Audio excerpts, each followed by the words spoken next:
It's an honor to meet you. Thank you. I do want to take a second to ask about your memoir and why is it exciting to be able to share details of your life and your career in this medium specifically?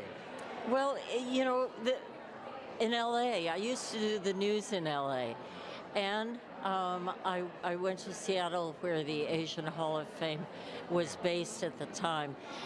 So the combination of being here at a place that I used to work and being honored in the Hall of Fame, the Asian Hall of Fame in Seattle, is a golden opportunity for me to enjoy the day. Add to that I'm receiving this fantastic Centennial Award. Add to that I'm receiving this fantastic Centennial Award. I'm truly overwhelmed. It's an honor to be here. You know, Whoopi Goldberg just called you a national treasure on The View recently, and having an honor like this at the Asian Hall of Fame, I'm wondering how these accolades validate your journey and your experiences. I still find it all unthinkable, unfathomable. So I deeply appreciate it, but I have to go home and think, did this really happen? Appreciate it. I appreciate your time. Thank you so much. This a little bit. Okay. Thank you. Thank you so much. The only reason why I was wearing the mask every time for so many photos and everything is because I'm on a book tour and I have obligations from here. I go to Seattle and Portland and Menlo Park and Dominican University and outside San Francisco. So please forgive me for wearing my mask, but I just can't get sick. You understand, I'm sure, because I'm obligated to be there.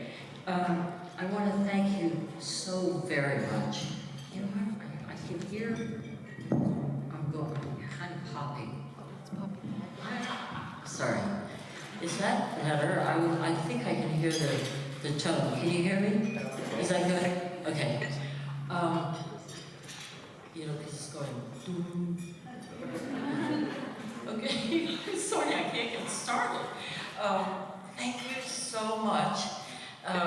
Monkey, you're an amazing singer. I had no idea.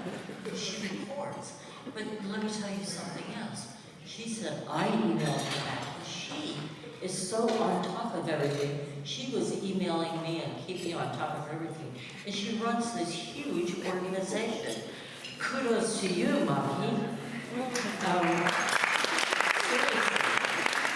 And thank you, Charlie, and thank you, Douglas, for your wonderful words and all the work that you do. I was so moved by your story, Charlie. Thank you for what you said. Now, I wanted you to know that since, and thank you, Vicki. Thank you, Vicki. She's all over NBC. You have to watch her. She's indefatigable. She works like crazy. She's as crazy as I was. So, but before we go on, I just wanted to say, I am the typical aging Asian woman who, have you ever seen this cartoon of how an Asian woman ages? You gotta Google it. It's hysterical, right? It's hysterical.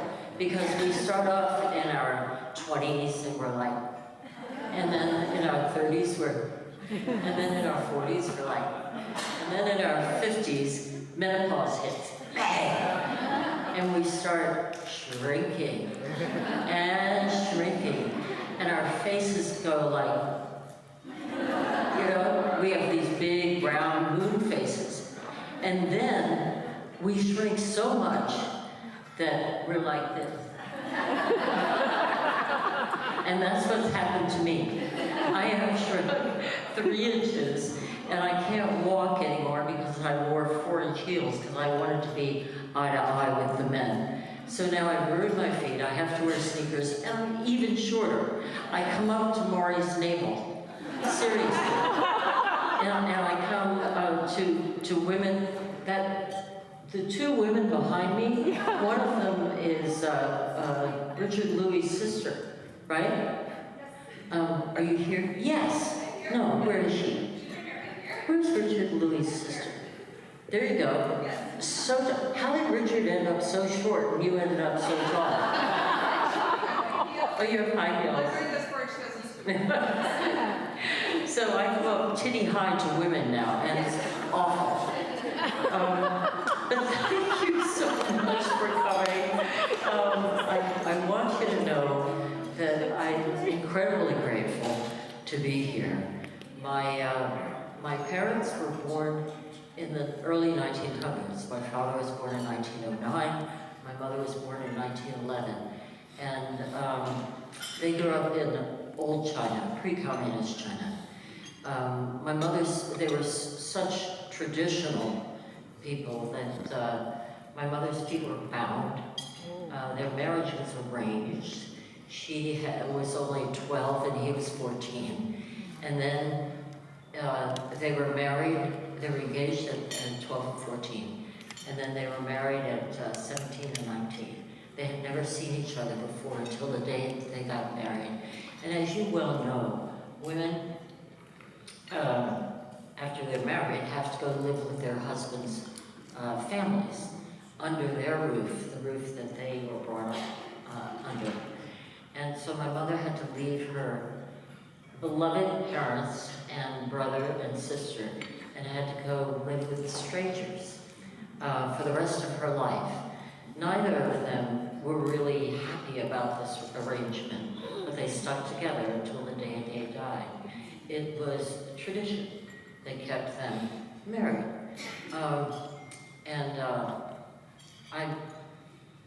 I shudder to think, you know, how difficult it was for both of them, because they did not have a marriage based on love. My mother and father had 9 children in China, 3 of whom, 5 of them were infants, and they died as infants because infant mortality was incredibly prevalent at the time.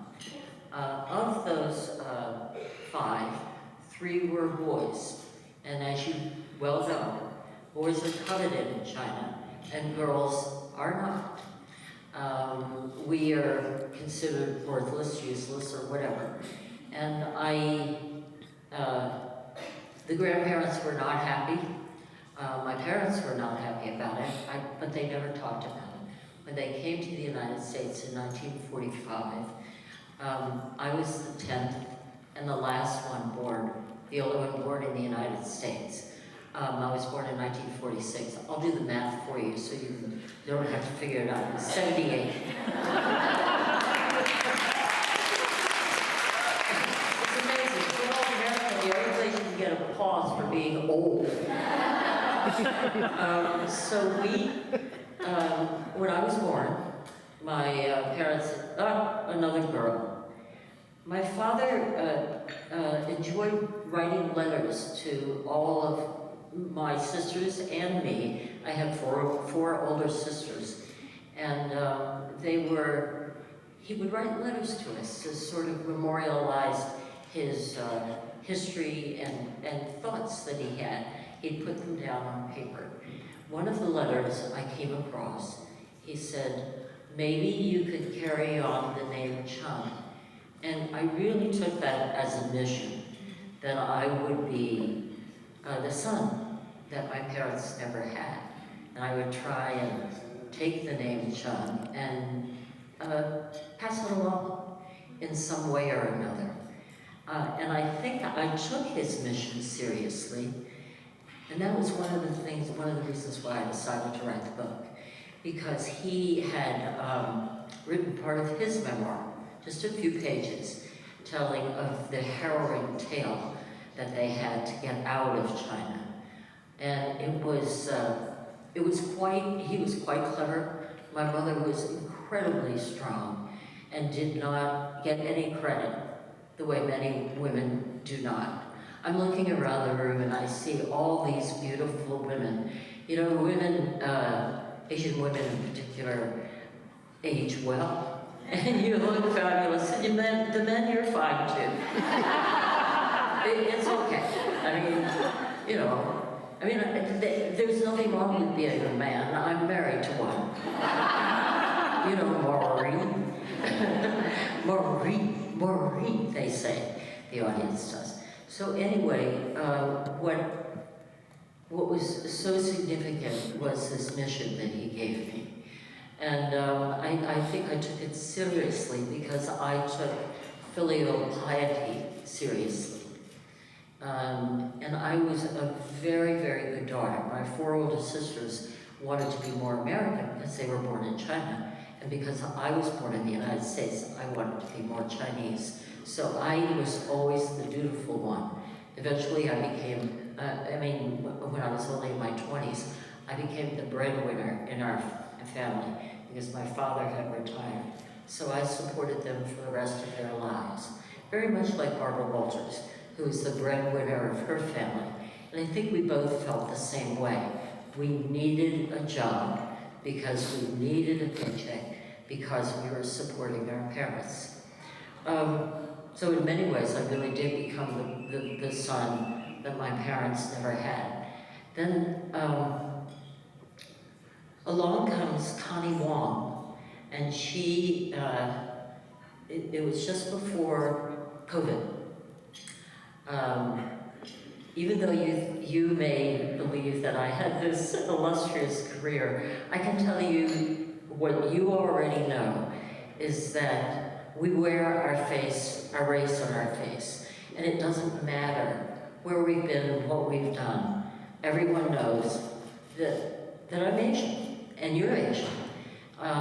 So I was actually going to the corner manicurist in New York. This was before COVID. And I had just gotten an award called Giants of Broadcasting. And I was thinking, well, I'm not Chuck Liver after all. And I got another one called Woman of the Year. And I thought, wow, I'm really kind of, I thought people, have no idea what my name is. But these people, these wonderful organizations remembered me. A giant of broadcasting the other giants of broadcasting were Walter Cronkite and Johnny Carson and Lucille Ball. So you can imagine it's this vaulted group. I went to the manicure place, which is primarily Korean women. All the manicurists are Korean. And I walk in, I'm standing there hanging up my coat, and a white woman comes up to me and says, I only want a manicure. How long do I have to wait? Whoa. You know what I'm saying. So, right after that, I get this call from a young woman. I get an email. She blind emailed me. Her name is Connie Wong. And she was born in communist China. But her parents came out, they settled in the Midwest. She's only 3 years old. And her parents say, we need to give you an American name. What name would you like? And out of the blue, she only knows what she sees on television. She said, Connie or Elmo. Fortunately, her parents chose Connie instead of the mother. She goes off to the University of California in Berkeley. She's very smart. And half the population is Asian because we are very smart. And she's in the cafeteria and somebody says, hey, Connie. And half the room turns around. So she said, she thought, this is weird. She went to get her email address for college, and she finds that there are a lot of Connies. And she discovered this sisterhood of Connies, untold numbers of baby girls named Connie after me.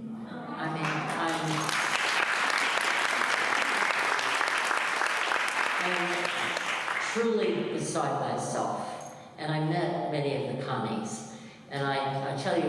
believe that there is no crying in baseball. There's no, I mean, Tom Hanks was right in A League of Their Own. There's no crying in news. But when I met those Connies, about a dozen of them, for the New York Times opinion piece, you must Google it if you haven't read it. It's a New York Times Sunday opinion story called Generation Connie. It's just, she wrote it beautifully. Connie Wong wrote it. I just fell apart. I started crying and crying, and I couldn't stop crying because the Connies were crying too, and we were all bawling. It was the most wonderful thing. I want to thank you so much. Do you know, my husband, Maury, you know, who's been determining the paternity of every child in America. You are the father, you are not the father. Well, you know, he actually has a wider vocabulary than that. He said, you're the Jackie Robinson of news. You don't know who you are. And I've come to believe that he was right. I never knew what I did or how I did it. I was just putting one foot in front of the other. And I wasn't thinking about legacy or anything of that sort. Now I've begun to embrace it a bit, but being Chinese, I was born humble. It's very, very hard for me to get my arms around what's occurring with his memoir and what's occurring with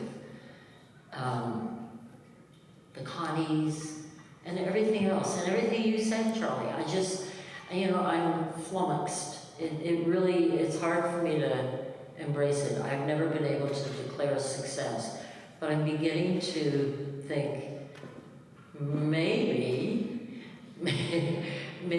I did leave something behind. Not that I'm going anywhere, you know, but I thank you so much, and I'm so touched. I mean, really touched. Remember Barbara Walters, she used to say, I'm touched. And I'm thinking, yeah. But I really, really am. I mean, thank you, thank you, thank you.